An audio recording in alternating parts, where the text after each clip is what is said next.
Hello, everybody. So, now presented by Nickelodeon. Let's see what this is. And Konami. And developed by Digital Eclipse, one of the big authorities right now on video game collections. All right, a little warning. So, what are we doing today? Yes, there you go. Haha.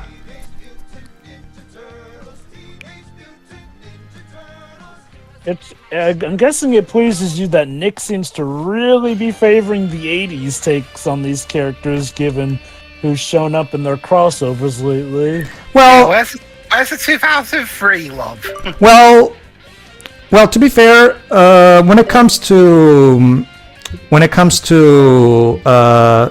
Shredder's Revenge, it was a project that was started by .mu. And they just got the approval from Nickelodeon. Whereas with this collection, yeah, this actually came from Konami specifically because there was according to the executive producer Konami for this game, there was a lot of requests for this to get a collection. So. Well, my point was that 80s Turtles have been getting a lot of representation in a lot of Nickelodeon's crossovers lately. Well, if it helps you, Dwebs, there's rumors that there's going to be a new AAA TMNT game. I don't know if it's going to be based on any specific iteration or if it's just going to be its own thing. Anyway, look at this 80s artwork. But yeah, no, the TMNT series has been going through something of a keen resurgence. Yeah. Partially thanks to the latest show Rise and the outstanding movie. We'd like to shed a little light on our upcoming hits and Shredder's Revenge. Ultra, the hottest new game generator in town, is about to unleash three of the most thrilling games of all time for the Nintendo Entertainment System. Take sides of Teenage Mutant Ninja Turtles in a nunchucking, karate-chopping sewer fight through the villain-ravaged streets of New York, coming spring 1989. And finally, what he said. Dude. Cruise down back alleys in Skate or Die, a knockdown, drag-out multi-event spectacular that pits you against a friend or bionic cluster in the freewheeling Jam and Joust. What the fuck are they talking about? Jam and Joust. So get psyched for Ultra's best. Yeah, you're probably wondering, who is this Ultra Games? Not Konami, we swear. Ultra, basically everybody, back in the NES days, Nintendo had a restriction where third-party developers were only allowed to release 5 games per year for the NES. So companies like Konami would create shell companies like Ultra Games so they could get around that limitation. Even back in the old days, Konami had some tricks up their sleeves. Turn your house into a sewer. Ultra Games has lifted the lid on the hottest rock'em sock'em video game ever to grace the sewers, as the Teenage Mutant Ninja Turtles track New York's nastiest to the front door of your Nintendo. With these dynamic tools at your disposal, rampage from the Bronx to Broadway, slashing and smashing carnivorous robots with katana blades and nunchucks. Then go cruising in a pizza-powered party wagon loaded with anti-Foot Clan missiles. Until you capture... Man, this magazine is making the game seem way cooler than it actually is. You'll see. So team up with the Teenage Mutant Ninja Turtles and prepare to shell out some punishment. And look at that. I'm curious, did Nintendo ever catch on to these shell companies? Okay, in the current time, because now it's common knowledge, but when the stuff was going on, did Nintendo ever catch on to them and bust them? I'm guessing not, since Konami and Nintendo never really had a falling out of sorts. I guess by the time that it was revealed to public knowledge, Nintendo were like, well, the game still turned out to be good, at least. 4 computer hackers are about to... let me just go back up there. 4 computer hackers are about to raid your disk drive. Hey, remember disk drives, kids? Hey, by the way, guys making this magazine, the American NES uses cartridges, not discs. Just saying. I'm wondering if this was for the computer version of the game, maybe? Was it?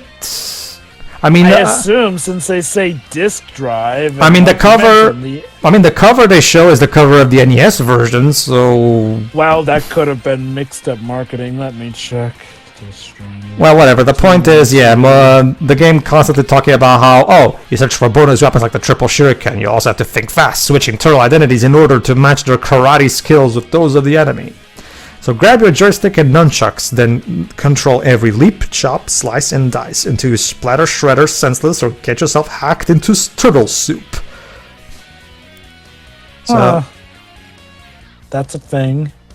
And what's up with the turtles in this art? They look...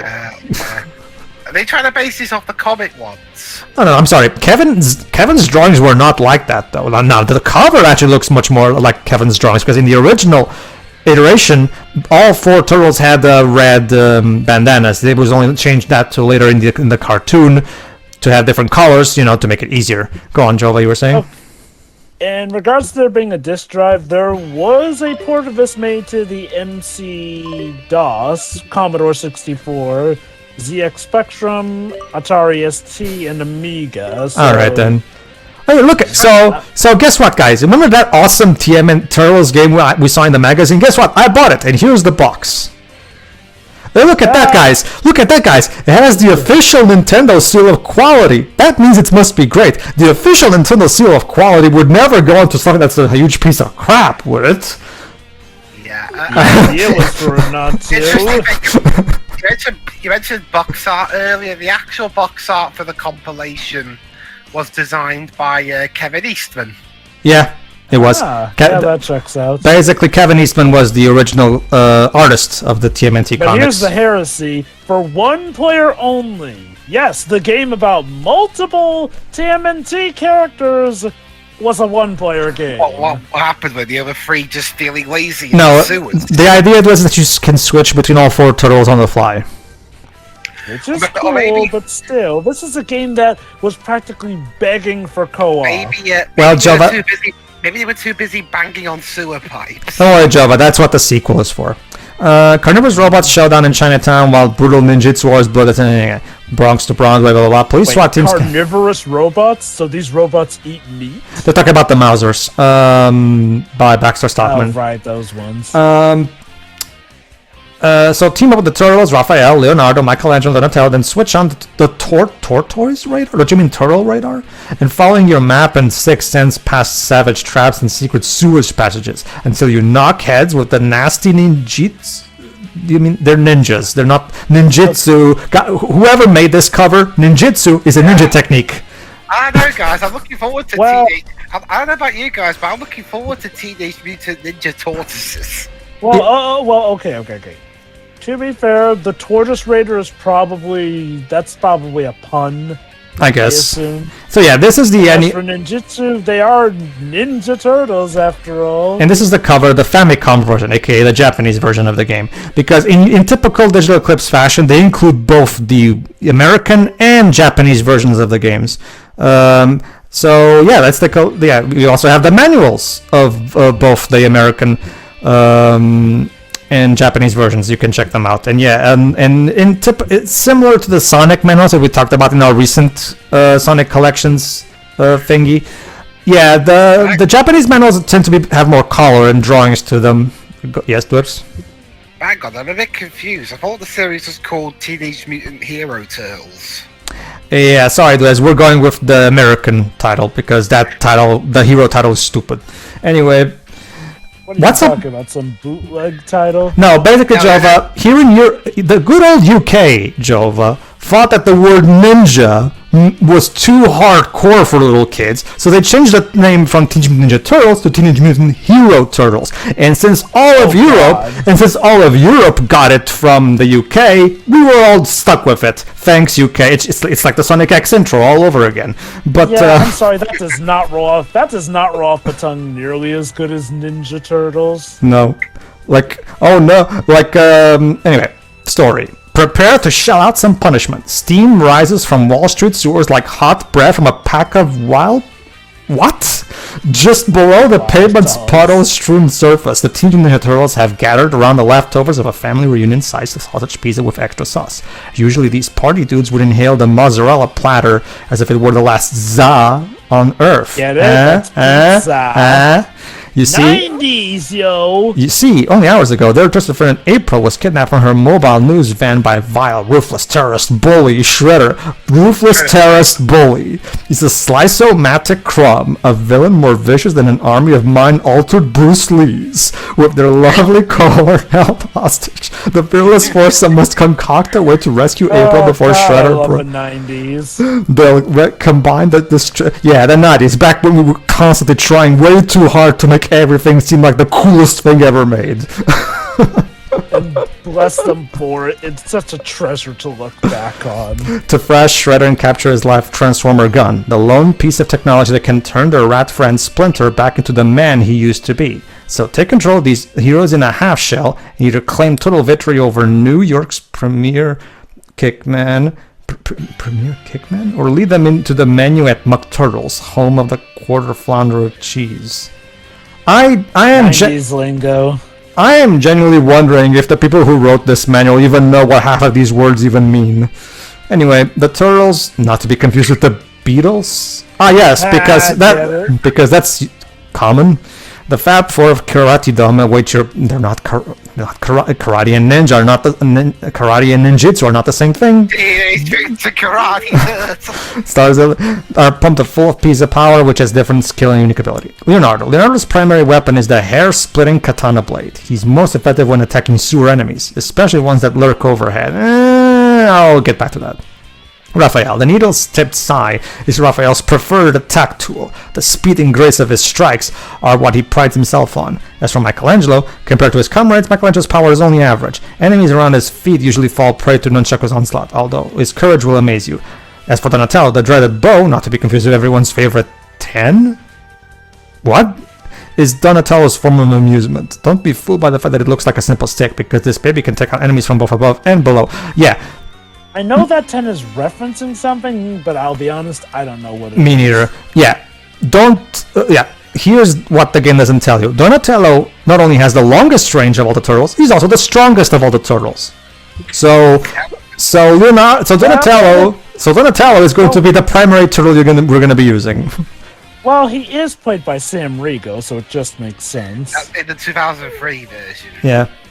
The 80s version, I actually forgot what 80s Donnie is voiced by. I mean, I know that Cam Clark voice. I know that Leo is Cam Clark and Raph is Rob Paulson. But anyway, enemies galore. Foot Clan Foot Soldier. Following the 1,000-year tradition of karate combat, he's a killing machine blindly guided by Shredder's commands. Okay, and there's a Mauser right there with jaws capable. Also, we have Fire Freak. Ah, yes, we all remember Fire Freak.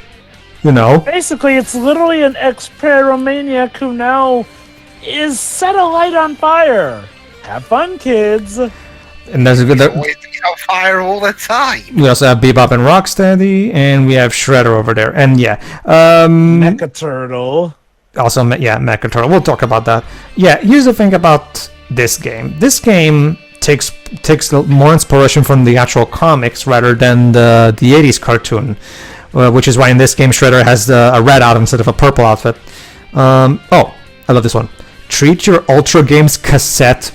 It's not a cassette. It's a cartridge. This Ultra Games cassette is a. I love this one. This Ultra Games cassette is a precision-crafted device with complex electronic circuitry. Avoid subjecting it to undue shock of extremes or temperature.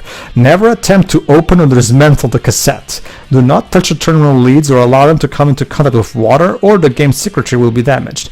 Always make sure your computer is switched off when inserting the cassette or removing it from the computer. From the computer? You mean the NES? Oh, wait, hold on. I wonder, is this manual for, like, one of the computer versions? Because I'm wondering if one of the terms for, the drives that you would put into a computer module was a cassette, and that's why they're calling it that? Yeah, I'm checking now. The game did come out for Amiga, Amstrad, Atari ST, Commodore 64, MS-DOS, MSX, ZX Spectrum, and the Play Choice -10. All right, so I did mention the PC ports earlier, so I'm wondering if maybe the manual we were reading from was for one of those computer versions. Yeah. Speaking of the Kevin Eastman, the game selection manual is chock full of panels from the original comics. I'm guessing Peter Laird is more the story guy. Yeah, Peter Laird was the one who was more handled the story, whereas Kevin Eastman is the artist. Again, much like most Western comic books are usually made, there's usually a writing, much like Stan Lee and Jack Kirby, where Stan Lee did the writing and Jack Kirby did the art, as well as Steve Ditko if you're talking Spider-Man.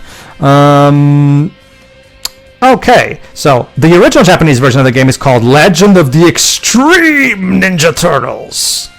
See, even Japan was all in on the 90s lingo. However, we're going with the US version so that we can...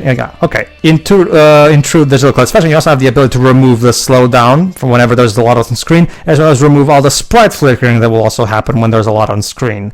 If you really want those back, don't worry, I can bring it back. You can well, by default they're off when you first boot up the collection, but there's literally no reason to play with these off in my opinion, because the slowdown and the sprite flickering were limitations of the time. They were not actual creative decisions on part of the developer. It's not like the developers intended for there to be slowdown and sprite flickering as part of their vision. It was something that they had to leave in because, well, there's only so much you can do with the NES hardware.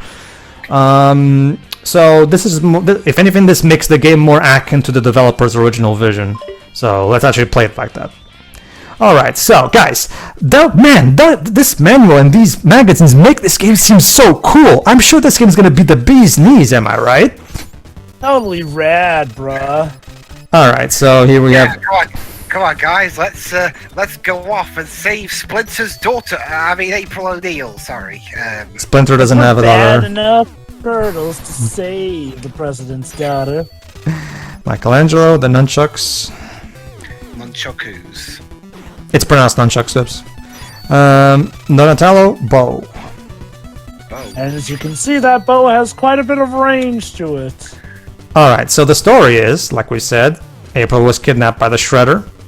So we have to save her. This is new. Yeah, what else is new? Alright, so let's start.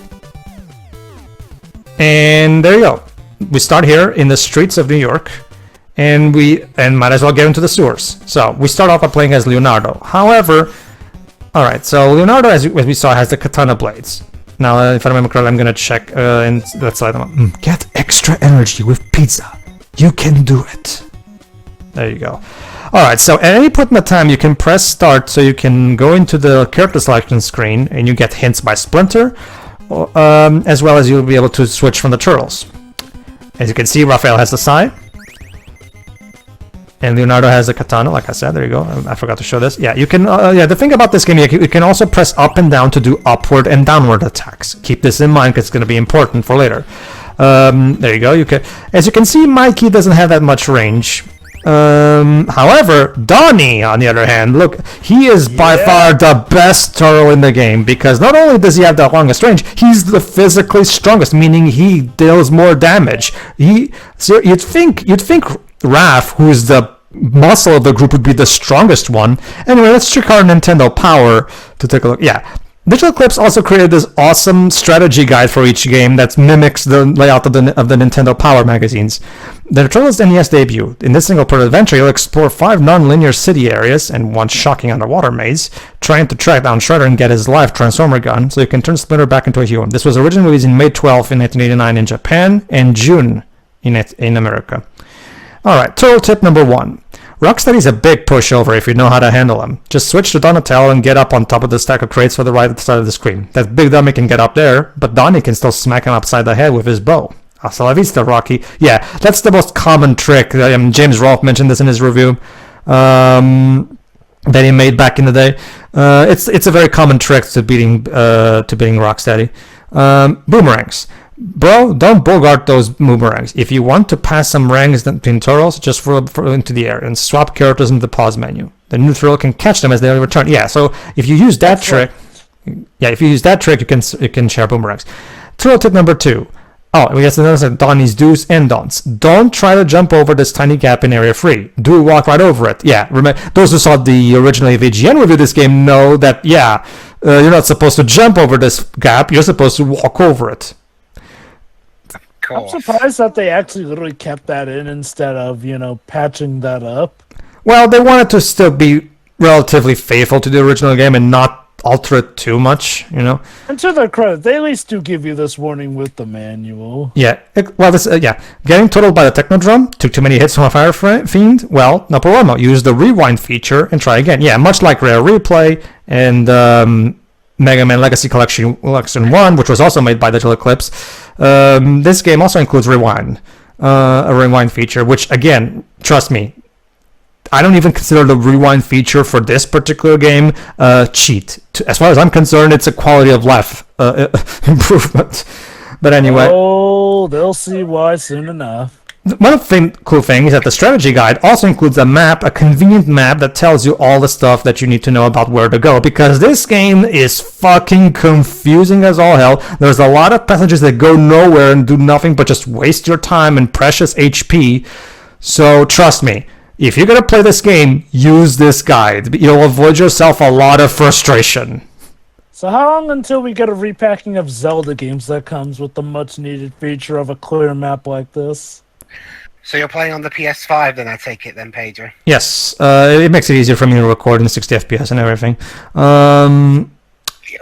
Straight from the PS5, or do you Yes. still do your Elgato? Yeah, I'll have to remember that when I record. Actually, I have been recording a PS5 game. I'm recorded at I'm recording using the actual PS5's native recording capability. It records in pristine 1080p 60 quality, so I don't really have any reason to do otherwise. And it doesn't have any of the stupid caveats that the PS4's self-recording had, like, time limits. No, well, the time limit is 1 hour. You can record up to 1 hour footage at a time, but I will argue an hour is enough. I mean, for me it is. I mean, I can speak for others, but like for me, an hour is enough. And it goes straight to your YouTube account, I assume. Well, you can configure it that way, but I usually prefer to just get it off to my USB pen and then put it on my computer for any purposes. That's handy. All right, let's save a state, just in case. All right. Yes, for the repackaging, the save system essentially works like an emulator with save states. So, Well, yeah, if you ever come to any issues, parts that are giving you trouble, at the very least, you won't have to be too worried about having to go right back to the start of a level. well, that's standard for Digital Eclipse. I mean, that was like that in the Aladdin Lion King collection, the Mega Man Legacy Collection 1, the Disney Afternoon collection. I mean, this is just standard for them. So Yeah, I've always wondered what happened with Digital Eclipse and Capcom to the point where they didn't do Legacy Collection 2. I don't know. It's funny because they actually did go the extra mile to get the Capcom version of Aladdin as well. So I wonder what is going on between those guys, because no, they were able to get the good word from Capcom to do Aladdin. So Well, actually, with Digital Eclipse, with the Aladdin Capcom game, it was more so Nighthawk Interactive, most likely. I seriously doubt Digital Eclipse was the one handling negotiations with Capcom, because Nighthawk Interactive was the actual publisher. I mean, Legacy Collection 2 is fine anyway, so... Oh, it is. I'm not gonna... Oh, it is. The Legacy Collections, all of them are perfectly fine. It's just that the first one has the rewind feature, which would be so cool to have in the other collections as well. Anyway, here's the first boss, Bebop. The thing about Bebop is that his pattern is there's a lot of randomness to how he moves. Sometimes it may seem like there's a pattern to his movements, but don't get fooled, because this game likes to get you in a groove like that where you think there's a pattern with the boss, but then the boss will just suddenly break the pattern, completely throwing you off. To me, it looks like the first boss are controls. No, the controls are fine. The controls aren't bad. Okay, here's the thing. It may not look tough at first, but keep in mind the speed that the character can actually move as well here and there. Yeah. The trick with Bebop is stay out of his range while he's trying to hit you. His thing is that he chases you all over the place to, punch you, essentially. The problem is that this game suffers from that usual syndrome of touching the enemy will automatically hurt you. So with him constantly moving around like that, you don't always have the time to use your weapon. Not just that, but in the actual levels themselves, in true NES fashion, the game is going to throw a crap ton of enemies and projectiles at you. So, yeah. Yeah. If you haven't guessed by now, folks, yes, TMNT NES is one of those Nintendo hard kind of games. And not for a good reason, mind you, because there's a lot of cheap. Trust me, if you're trying to do this game back in the day without a map and without any kind of help, it makes this game such a fucking nightmare to play. Trust me, the AVGen review didn't really do the game justice. There's a lot of bullshit he didn't show. I suppose I'll give them credit and say it's at least better than the thing that was blatantly ripping them off, Battletoads. I guess. I mean, I guess at least this game is not literal hell to play like Battletoads. Oh, and by the way, that that. vehicle thing, that thing kills you in one hit. So, careful. Well, I mean, it's a giant truck, so... I know, Dwebs. The problem, Dwebs, is that it's very easy for you to just be walking, and suddenly that thing comes out of nowhere from the edge of the screen, and you get run over before you can even tell. So imagine if a kid actually thinks that thing is Also, meant to what? help them, and they interact with it. And yeah, like James Rolfe mentioned in his review back in the day, the enemy selection in this game is weird. I mean, I haven't read... Also about guy doing squats. I'm guessing that's supposed to be one of the Foot Clan.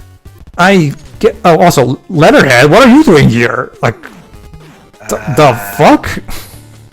I'm guessing this guy. I'm guessing this is a guy from the comics. Because from what I've heard, apparently this game takes more from the comics than the 80s show, even though it still takes some stuff from the 80s show, like Bebop and Rocksteady. There you go. See, as you can see, Donatello's bow is very useful to tackling enemies that are on top of you.